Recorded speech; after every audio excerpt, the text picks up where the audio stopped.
dalam kitab-kitab fikih bab haji ada kisah seorang waliullah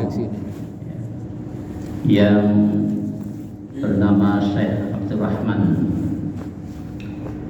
Seusai beliau melaksanakan sholat qiyamul lail di depan Ka'bah Baitullah di musim haji, beliau sempat tertidur sebentar dan bermimpi bahwa semua orang yang haji tahun ini tidak ada satupun yang hajinya mabrur atau diterima Allah Subhanahu wa ta'ala. Nah, andai kata mimpi waliullah Syekh Abdurrahman ini benar petunjuk Allah, maka semakin terbuktilah apa yang berulang-ulang dinyatakan di dalam Al-Quran dan hadis, bahwa dari sekian banyak orang-orang yang beribadah, itu hanya sedikit sekali yang ibadahnya bakal diterima Allah Subhanahu wa ta'ala. Rubba qa'imin laisa lahu min qiyamihi illal haram. Berapa banyak orang-orang yang sholat, dia tidak mendapatkan apa-apa dari sholatnya kecuali hanya capek. Rubba sha'imin laisa lahu min siyamihi illal ju' wal atas. Berapa banyak orang-orang yang berpuasa, dia tidak mendapatkan apa-apa dari puasanya kecuali hanya lapar dan dahaga. Dan juga di dalam Al-Quran Allah berfirman, fawailul lil musallin, celakalah orang-orang yang sholat gitu ya. Jadi atau neraka wail ya, bagi orang-orang yang sholat.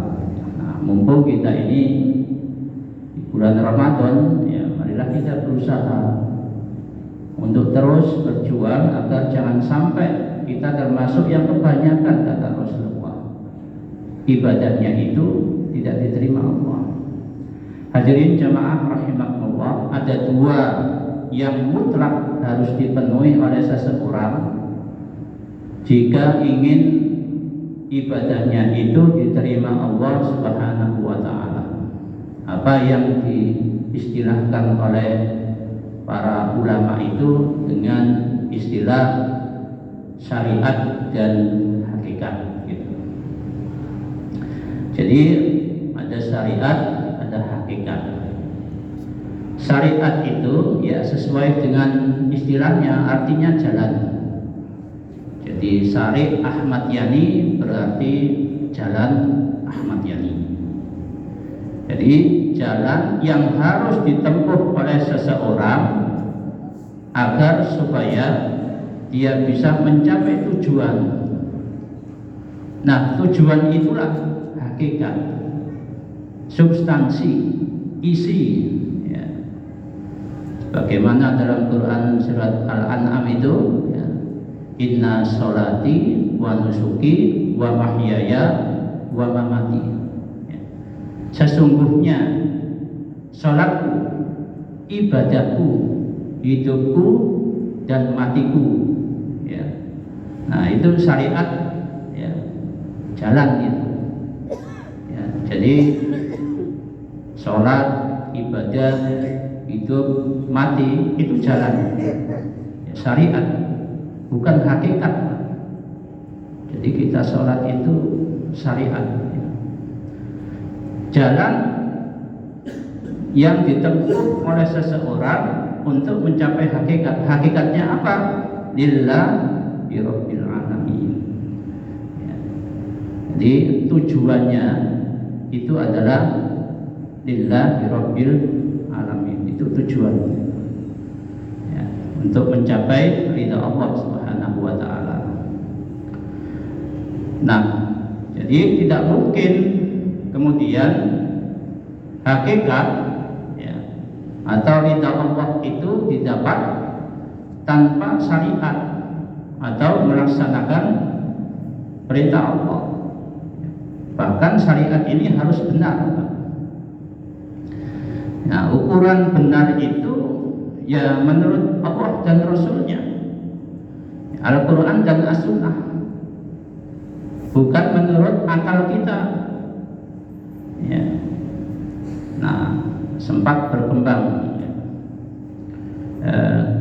dulu ada aliran sesat ingkar sunnah ya, mungkin kita semuanya pernah mendengar gitu ya, yang kemudian di Jawa Barat pemimpinnya itu Teguh SH ya, yang kemudian sudah ditangkap oleh polisi.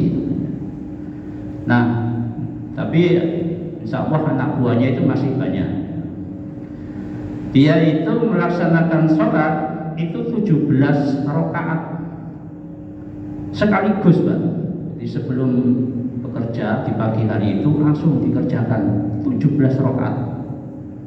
Ya, jadi pagi-pagi itu dia melaksanakan sebelum pergi kerja 17 rakaat. Nah, ini sempat banyak sekali yang terpengaruh itu ingkar sunnah gitu, aliran sesat ya. Nah, ketika ditanya mana yang lebih baik, satu dicicil dengan dikontan gitu. Nah, kita ini sedikit-sedikit dicicil, beli motor cicil, beli rumah cicil, beli HP ya dicicil ya. Masa kalau untuk ibadah itu harus dicicil gitu. Ya, untuk ibadah kepada Allah itu ya harus dikontan. Nah, ini menurut akal. Nah, ini menurut saya ini namanya krisis keimanan. Krisis keimanan. Ya sama dengan ketika saya sakit, itu saya pergi ke dokter karena urusan penyakit itu ya saya harus beriman gitu, percaya, ya, pinjam istilahnya ya, percaya pada dokter. Ya. Jadi apa yang diberikan oleh dokter itu ya arahannya itu saya ikuti. Nah, itu membuat saya menjadi Islam. Islam itu patuh, tunduk, taat gitu ya, atas arahan dan ketentuan dokter itu. Kemudian saya ikuti semua arahan dokter. Setelah diperiksa, diberi obat antibiotik ya, dokter mengatakan ini 3x1, yang ini 3x2, harus habis selama 5 hari. Jumlah total itu 45 tablet. Apa salahnya saya minum sekaligus? Mana yang lebih baik, dicicil dengan dibayar kontak? Nah, kalau ini dilakukan ya masalah sholati ya. Nah, jadi syariatnya itu harus benar, Pak. Nah, benar itu menurut Allah dan Rasulnya. Tapi kebanyakan kita itu terjebak di syariat. Benar gerakannya, benar jumlah rakaatnya. Kalau sholat itu dikerjakan dengan kecepatan tinggi. Itu ada yang di YouTube itu ya, di Blitar, pondok pesantren Mambaul Hikam, 7 sampai 10 menit ya, sholat taraweh 23 rakaat tercepat dunia akhirat ya. Sering kali 5 menit selesai. Nah, itu kalau dibuat rata-rata 1 rakaat ya 15 detik gitu. Nah, jadi sama dengan ibadah puasa, Pak. Apa syariat puasa? Ya. Jadi syariat puasa itu menahan diri dari makanan, minuman, melakukan hubungan suami istri mulai terbit fajar sampai terbenam matahari. Nah, itu berarti syariat puasa itu kita puasa dari yang halal. Logikanya, kalau selama 1 bulan Ramadan kita mampu puasa dari yang halal, masa sih kita 11 bulan kemudian kita tidak mampu puasa dari yang haram? Itu.